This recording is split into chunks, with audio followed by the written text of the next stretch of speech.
Welcome to the class. हम solve करने वाले हैं एक्सरसाइज 7.2 के क्वेश्चंस को, और इसके पहले एक्सरसाइज 7.1 के क्वेश्चंस को सॉल्व कराया जा चुका है, जिसका लिंक इस वीडियो के डिस्क्रिप्शन बॉक्स में आपको मिल जाएगा, तो उसे देख सकते हैं। तो चलिए शुरू करते हैं एक्सरसाइज 7.2 के क्वेश्चंस को सॉल्व करना। फर्स्ट नंबर क्वेश्चन में हमें क्या दिया हुआ है, तो हमें फर्स्ट नंबर क्वेश्चन का फिगर बनाना है। इन एन आइसोसेलेस ट्रायंगल, एक आइसोसेलेस ट्रायंगल बनाना है ABC।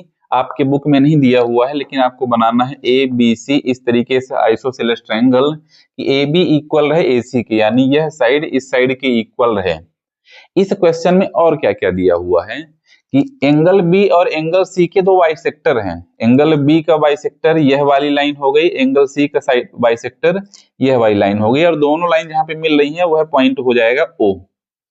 यह क्वेश्चन में दिया हुआ है। And join A to O से लेकर A तक हमें मिलाना है।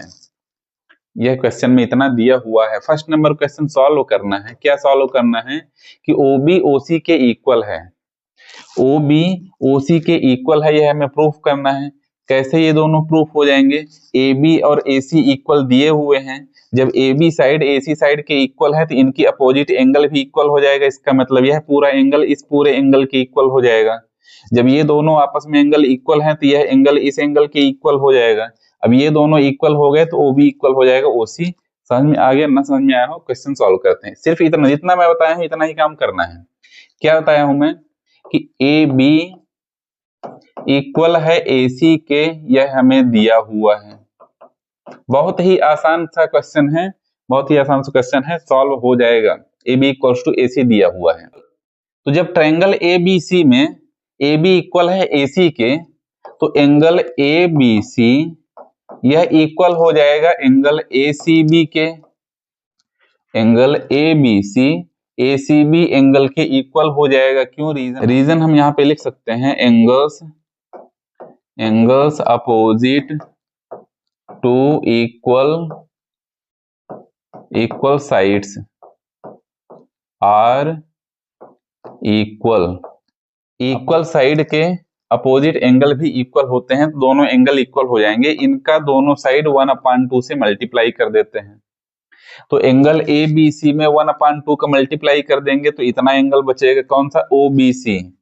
OBC एंगल बचेगा। तो यहाँ पे मैं लिख सकता हूं OBC यह इक्वल हो जाएगा 1/2 ACB का 1/2 इतना एंगल बचेगा, यानी एंगल OCB ये दोनों आपस में एंगल इक्वल हो गए। अब ट्रायंगल में देखिए, OBC ट्रायंगल में देखिए, OBC ट्रायंगल में यह एंगल OBC एंगल इक्वल है OCB के, इस एंगल के इक्वल है। तो जब दो एंगल इक्वल है तो इनकी अपोजिट साइड भी इक्वल हो जाएगी। तो मैं यहाँ पे लिख सकता हूं OB इक्वल हो जाएगा OC के। क्यों? Sides opposite to equal angles are equal. यह रीजन लिख सकते हैं, और यही हमें प्रूफ करना था कि OB OC के इक्वल है। तो फर्स्ट पार्ट हो जाता है कंप्लीट। सेकंड पार्ट में चलते हैं। क्या है हमें दिया हुआ है? क्या दिया हुआ? AO हमें बाइसेक्ट प्रूफ करना है एंगल A का। ABC यह एक ट्रायंगल है, यहाँ पे OA बाइसेक्टर है एंगल A का। यह पूरा एंगल हो गया A, और OA जो लाइन है यह बाइसेक्टर है, हमें प्रूफ करना है। बाइसेक्टर है, इसका मतलब क्या हुआ कि एंगल OAB इक्वल हमें प्रूफ करना है एंगल OAC के। बाइसेक्टर है, इसका मतलब ये दोनों एंगल प्रूफ करना है। चलिए सेकंड क्वेश्चन को प्रूफ करते हैं। इन दोनों को प्रूफ करने के लिए दो ट्रायंगल आपको दिखते होंगे। कौन कौन से? OAB एक यह ट्रायंगल, और OAC एक ये ट्रायंगल। दोनों को कॉन्ग्रुएंट प्रूफ कर लेते हैं। मैं यहाँ पे लिखूंगा in triangle OAB and triangle OAC, इन दोनों ट्रायंगल में OA इक्वल हो जाए OA। क्योंकि यह कॉमन है। और क्या क्या इक्वल है इसमें? OB इक्वल है OC के। यह पार्ट फर्स्ट में हमने प्रूफ किया है कि OB OC के इक्वल है। और AB इक्वल है AC के, यह हमें दिया हुआ है, यह हमें दिया हुआ है। तो देख सकते हैं कि इसकी तीनों साइड आपस में इक्वल हैं, इसकी तीनों साइड आपस में इक्वल हैं, तो हम बोल सकते हैं देन ट्रायंगल OAB कॉन्ग्रुएंट हो जाएगा ट्रायंगल OAC के। ये ट्रायंगल से कॉन्ग्रुएंट हो जाएंगे दोनों, कौन सी क्राइटेरिया से?